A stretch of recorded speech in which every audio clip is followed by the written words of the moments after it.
할렐루야. 2021년 신년 주일 예배 설교 말씀입니다. 주신 하나님의 말씀은 창세기 2장 1절에서 2절 말씀입니다. 창세기 2장 1절 천지와 만물이 다 이루어지니라. 하나님이 그가 하시던 일을 일곱째 날에 마치시니 그가 하시던 모든 일을 그치고 일곱째 날에 안식하시니라. 오늘은 2021년 신년 주일 감사 예배 하나님의 말씀입니다. 새해 저희들에게 주시는 첫 메시지는 창세기 2장 1절에서 2절 말씀을 가지고 동행해야 쉼이 있다 라고 하는 말씀으로 하나님의 말씀을 전하려고 합니다.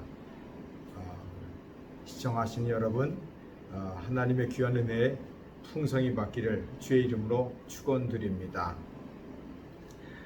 저희 2021년 교회 표어는 예수님과 동행하며 믿음의 권세를 사용하는 교회라고 정했습니다. 제가 작년 10월쯤에 LA에 잠시 방문하면서 이제 잠깐 하나님 앞에 2021년을 맞이하면서 어떻게 목회해야 될 것인가, 또 2021년도에 하나님께서 허락하시는 목회 방향은 어떤 것일까에 대해서 기도했습니다. 기도했을 때 제 마음에 감동해 주셨던 그 하나님의 그 말씀은 동행이었습니다. 동행. 주님과의 동행을 말하는 거겠지요.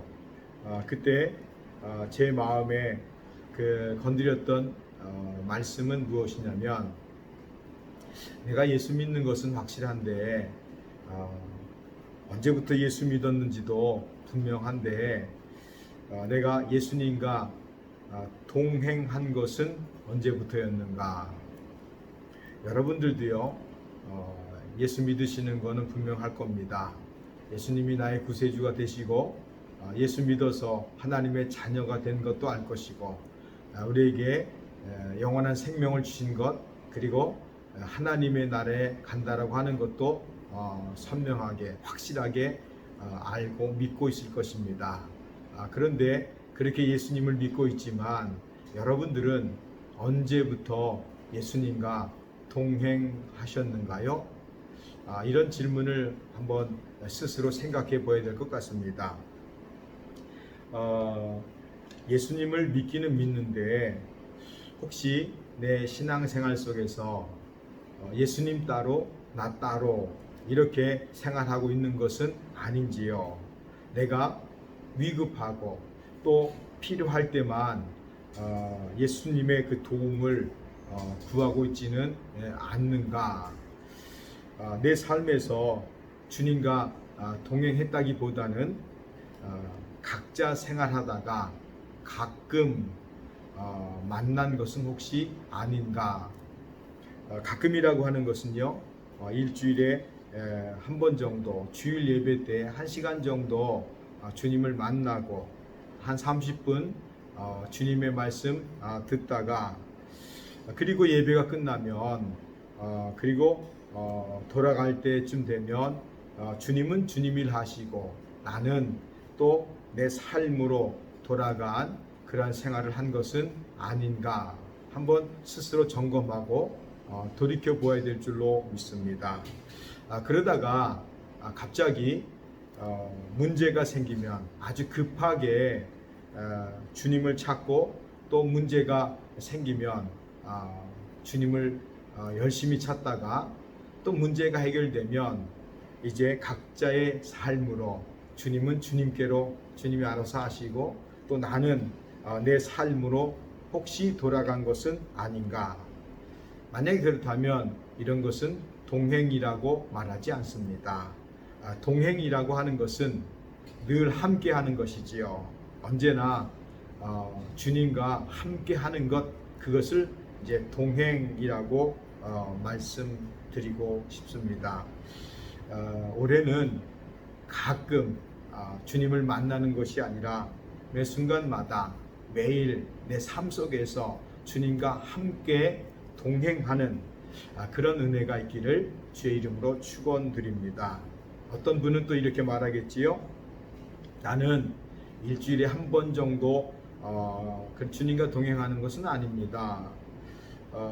그런데요, 다시 한번 또 물어봐야 돼요. 그러면 주님과의 그 동행이 어떤 동행인가? 서먹서먹한 동행인가? 아니면 어색한 동행인가? 혹시 불편한 동행입니까? 아니면 친밀한 동행이신가? 예를 들어 본다면요, 내가 살아가면서 누구랑 함께 할 때에 가장 마음이 편한가요? 친구든 가족이든 이웃이든 누구랑 있을 때에 내 마음이 가장 편한가요? 또 어쩔 수 없이 함께 해야 하는 상황에서는 어떤 사람이랑 있을 때에 가장 불편한가요? 내가 누구랑 있을 때 가장 불편한가? 그러니까 가장 편한 사람이 있는가 하면 내가 또 가장 불편한 사람이 누구인가?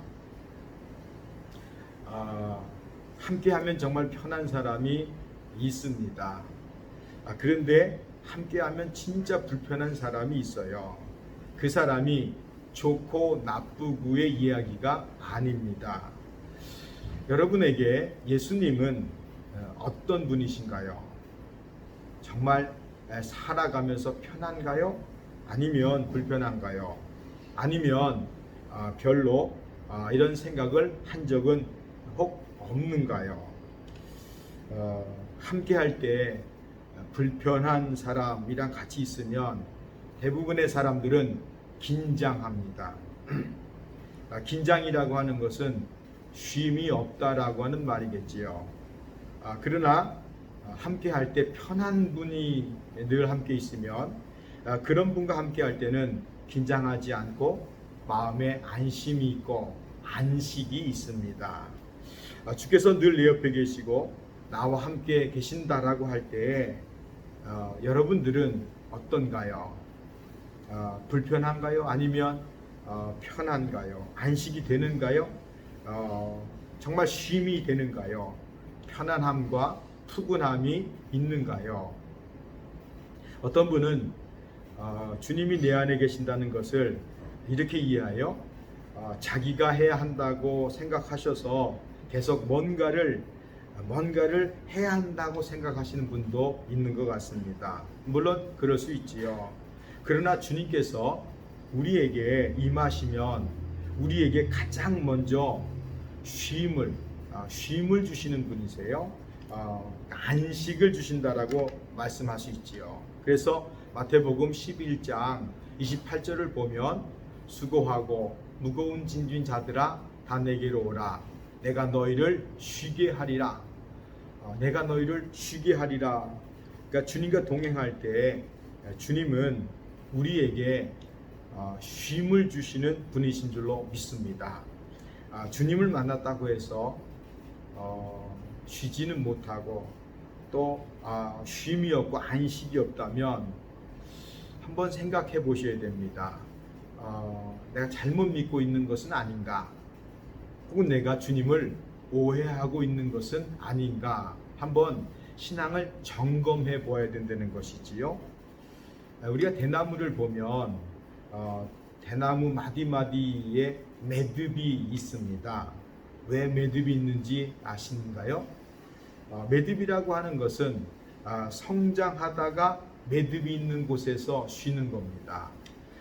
쉬었다가 다시 힘을 얻어서 성장하고 다시 매듭을 지을 때 쉬었고 그 다음에 또 그 쉰 다음에 또 성장하는, 그렇게 해서 마디마디마다 대나무에는 매듭이 있습니다. 이 말은 무슨 말이냐면 그렇게 해서 그 작은 대나무가 10m, 20m, 30m까지 성장하는 것을 볼 수 있습니다. 그러니까 잠깐 매듭을 지면서 쉬는 것은 뭐냐면 성장을 위한 것입니다. 그리고 잠깐 그 매듭을 지면서 쉬면서 더 강해지는 거예요. 그래서 그렇게 대나무가 높이 올라간다고 말들 합니다. 우리가 주님과 동행할 때 주님은 우리에게 진짜 쉼을 주세요. 왜 쉼을 주느냐면 우리로 하여금 성장하기 위해서, 성장시키기 위해서, 또 우리에게 왜 쉼을 주시냐면 우리에게 강한 힘을 주시기 위해서 주님은 우리에게 말씀하십니다. 다 내게로 오라, 내가 너희를 쉬게 하리라고. 과학적으로도요, 어떤 분이 이렇게 연구를 했습니다. 7일 내내 일하시는 분과 7일 일주일 중에 하루를 쉬고 6일을 일하시는 사람을 비교해 봤을 때 어떤 사람이 더 효율적일까? 7일을 일한 사람은 6일 일한 사람보다 하루를 더 일했기 때문에 더 효율적인 것 같고 더 많은 일을 해낼 것 같지만 실상은 그렇지 않다는 것이지요.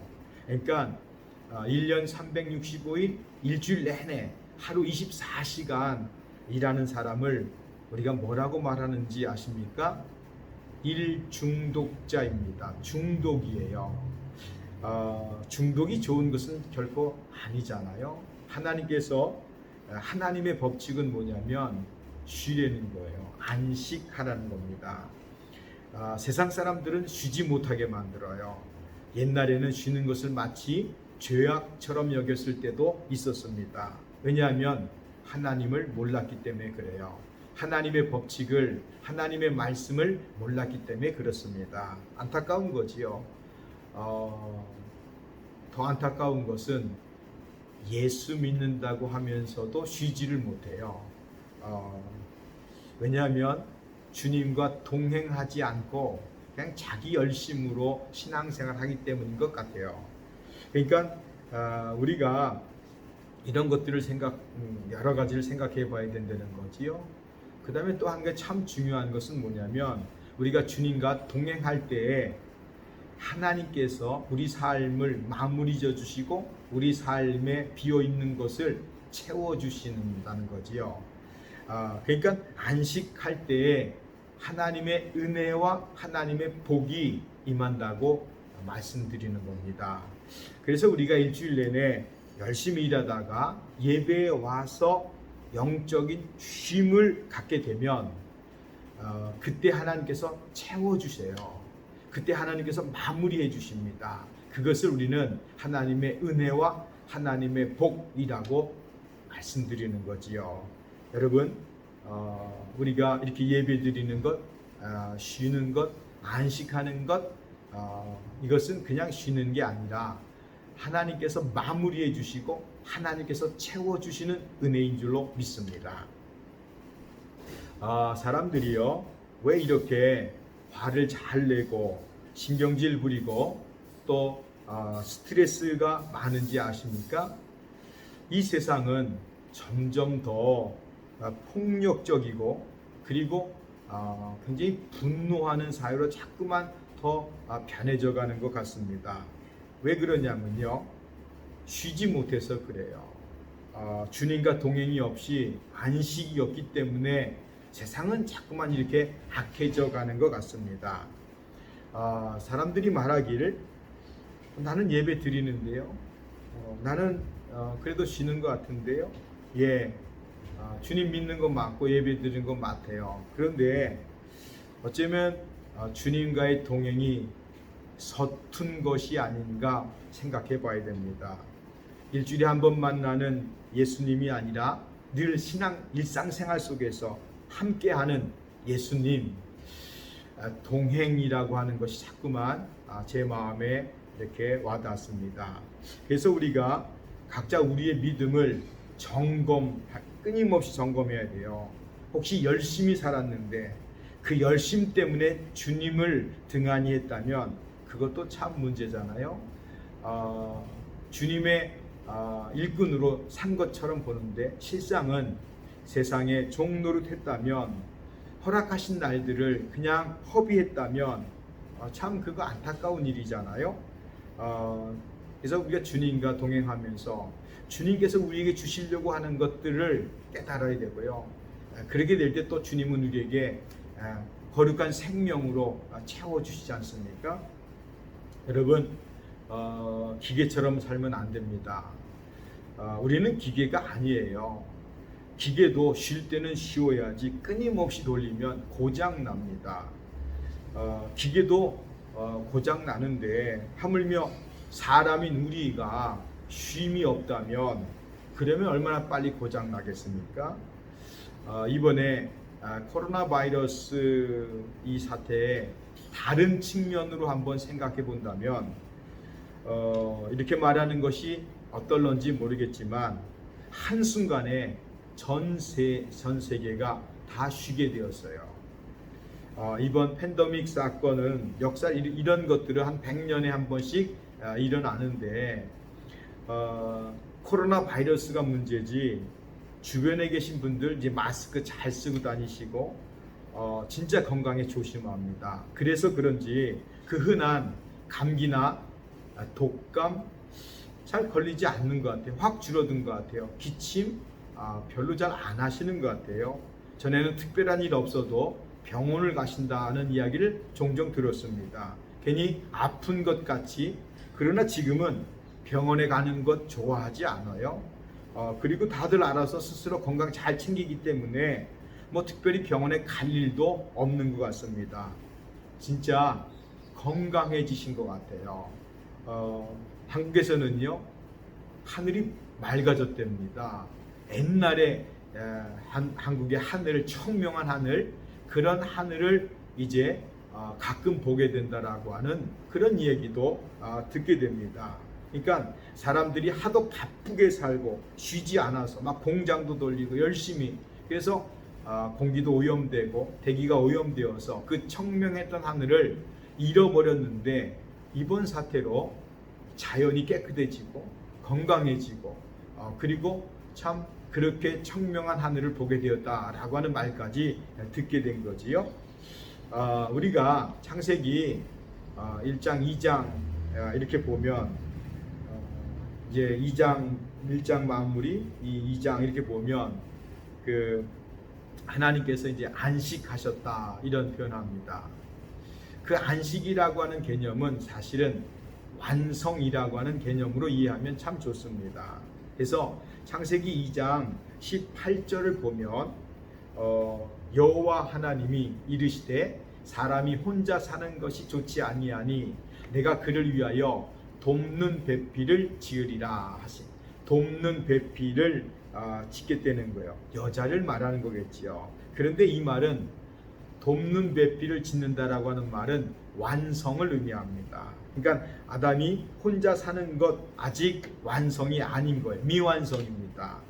아담에게 돕는 배필을 허락함으로 드디어 사람이 완성되었다고 이해하면 좋을 것 같아요. 그래서 이렇게 두 사람이 한 몸을 이루었을 때에 비로소 쉼이라고 하는, 안식이라고 하는 것이 생기는 거예요. 그러니까 돕는 배필이라고 하는 말은 히브리어로 에제르라고 하는 말인데, 에제르라는 말은 이제 돕는다 이런 뜻이잖아요. 그래서 시편 112편, 121편 1절 2절을 보면 그 유명한 내가 산을 향하여 눈을 들리라 나의 도움이 어디서 올까? 나의 도움은 천지를 지으신 여호와에게로소다. 나의 도움이 어디서 올까? 나의 도움은, 여기서 이 도움이라고 하는 말은 에제르라고 하는 말인데요. 남자에게 있어서 에제르는 첫 번째 하나님이십니다. 하나님이 우리를 도와주시는 분이에요. 하나님의 도우심을 받아야 된다. 두 번째는 여자가 돕는 배필로서 남자의 에제르입니다. 그러니까 이 말은 뭐냐면 하나님이 함께 하셔서 우리를 도우셔야 된다는 거예요. 그 다음에 여자가 함께해서 한 가정을 이룰 때 완성이라고 하는 믿음의 가정을 이룰 수 있다 이런 거지요. 나이 들면 여자분들은 혼자 잘 삽니다. 그러나 남자들은 잘 못 살아요. 왜냐하면 여자가 돕는 배필이 없기 때문에 그래요. 돕는 배필이 없어지면 남자가 그래서 못 사는 겁니다. 남자에게 돕는 배필이 사라지면 남자의 삶 진짜 힘들어지는 거예요. 그러니까 여자들은 남편이 돌아가시면 며칠 섭섭하다가 오랫동안 뭐 잘 사셔요. 그러나 남자는 그렇지 않은 이유가 바로 돕는 배필이란 뜻입니다. 그래서 창세기 2장 24절을 보면 이러므로 남자가 부모를 떠나 그의 아내와 합하여 둘이 한 몸을 이룰지어다. 한 몸을 이룰 때 인생의 완성, 믿음의 가정이 되는 거지요. 서로 힘이 되어 주는 것이지요. 그러니까 이 말은 부부 중 한 사람만 주님과 동행하는 것이 아니라 두 분 다 주님과 동행할 때 이게 참 중요한 거지요. 혼자가 아닙니다. 같이 두 사람이 함께 주님과 동행할 때 믿음의 가정을 이루게 될 것이고 쉼이 이루어지는 것이고 행복한 가정이 이루어진다는 얘기죠. 창세기 2장 25절 보면 아담과 그의 아내 두 사람이 벌거벗었으나 부끄러워하지 아니하니라 이랬어요. 벌거벗었다라고 하는 말은 부족하다는 얘기죠. 수치심이지요. 약점이지요. 그리고 허물이 있다라고 하는 말입니다. 그러니까 부끄러워하지 않는 말은 그러나 서로 정죄하지 않았다는 그런 얘기잖아요. 그러니까 연약함과 부족함이 있지만 두 사람이 하나가 됨으로 부끄러움이나 수치스러움이나 연약한 것을 완성시켰다라고 하는 말이 되는 겁니다. 그렇기 때문에 한쪽만 주님과 동행해서는 완성이 되진 않습니다. 같이 둘 다 함께 주님과 동행할 때 믿음의 가정이 완성되는 줄 믿습니다. 모든 일이 그러하듯이요. 믿음의 가정, 믿음의 관계, 주변에 있는 사람들과 믿음의 관계를 만들어가기 위해서는 4가지 훈련이 꼭 필요합니다. 그 첫 번째가 뭐냐면 참 중요합니다. 말하지 않는 훈련이에요. 서로의 약점이나 단점을 말하지 않고 하나님께 맡기는 훈련입니다. 제발 남의 약점을 이야기거리로 삼지 말아야 됩니다. 침묵하는 훈련이에요. 말하지 않는 훈련, 이게 신앙 훈련의 첫 번째입니다. 두 번째, 덮어주려는 훈련입니다. 주님이 이제 동행하시면 상대방의 약점이 보여도 덮어주려고 하는 마음이 믿음이잖아요. 그것을 끄집어내어서 결국 드러내버리면 나중에 관계도 단절되잖아요. 세 번째, 도와주려는 훈련입니다. 도와주는 척 하려고 하지 말고요. 진짜 도와주는 훈련입니다. 신앙입니다. 믿음입니다. 네 번째, 좋게 해석하는 훈련입니다. 같은 말이라도요, 말을 안 하고 살 수는 없겠지만 같은 말이라도 좋게 해석하는 거예요. 정말 좋게 바라보는 거지요. 사람들은 좋게 해석하는 그것보다는 나쁘게 해석하는 쪽으로 자꾸 가는 경향이 너무나 많아요. 은근히 비방하고 비판하고 안 좋게 얘기하고 나쁜 쪽으로 말하려고 합니다. 주님이 보고 계시잖아요. 주님이 동행하잖아요. 좋게 해석해야 됩니다. 교회가 이렇게 된다면 교회는 놀라운 하나님의 은혜가 임할 것이고 부흥이 임할 것이고 성장이 임할 것이고 하나님의 영광이 나타나게 될 줄로 믿습니다. 우리가 올 2021년 올 한 해는 주님과 동행하는 귀한 은혜, 이거 계속 말씀을 이제 나누려고 합니다. 동행하는 은혜예요. 그래서 주님과 동행하시면서요, 가장 먼저 쉼, 안식이 있도록, 마음의 평안함이 있도록, 푸근함이 있도록. 왜요? 주님이 주시는 안식은 편안함과 푸근함과 행복감이에요. 그래서 우리가 올 한 해 살아가면서 정말 안식, 주님과 함께 쉼이라고 하는 것 점검해야 됩니다. 두 번째는 믿음의 가정을 이루셔야 돼요. 그리고 내 주변에 계신 분들과 함께 믿음의 관계를 이제 쌓아야 됩니다. 그러기 위해서 방금 말씀드렸던 그 4가지 훈련, 말하지 않고 기다려주는 거, 맡기는 거지요. 덮어주려고 하는 거, 도와주려고 하는 거, 그리고 좋게 해석하려고 하는 거. 그러면 가정뿐만 아니라 내가 옆 접해 있는 모든 이웃들과의 관계에서도 놀라운 변화가, 놀라운 하나님의 역사가 반드시 일어나게 될 줄로 믿습니다. 2021년 한 해 들어왔습니다. 여러분 정말 우리가 주님과 동행함으로 행복한 신앙생활, 복된 신앙생활, 주께서 말씀하실 때 그 음성을 듣는 신앙생활, 그리고 한번 실천하고 실행해서 결단하는 그런 한 해가 되었으면 좋겠습니다. 여러분 각자 삶에서 여러 가지 사정과 상황이 다 다르겠지만 올 한 해 한번 여러분 마음속에 다짐하셔서 내가 주님과 올 한 해 정말 가끔 만나는 것이 아니라 서먹서먹하고 불편한 관계가 아니라 주님과 정말 한번 동행하자, 동행해보자, 주님 음성에 귀를 기울여보자, 그리고 순종하고 한번 따라가보자. 그래서 올 한 해 2021년도 여러분 삶에 주님과 동행하는 가운데 하나님의 풍성한 은혜뿐만 아니라 여러분 삶에 귀한 아름다운 변화가 있어서 영광 돌리시기를 주님의 이름으로 축원드립니다. 할렐루야. 기도드리겠습니다. 살아계신 하나님 아버지 감사합니다. 2021년도 또 은혜 가운데 들어왔습니다. 주님과 동행하는 한 해가 되어지도록 축복해 주옵소서. 하나님 가끔 주님 만나는 것이 아니라 위급하고 어려울 때만 주님 만나는 것이 아니라 정말 매 순간 매일 삶 속에서 주님 바라보고 의식하고 또 생각하고 주님과 동행하는 올 한 해 되어서 아름다운 열매 귀한 변화가 있도록 축복해 주옵소서. 모든 영광 주님께 돌려오며 의지하옵고 감사드리며 예수님의 이름으로 축복하며 기도하옵나이다. 아멘.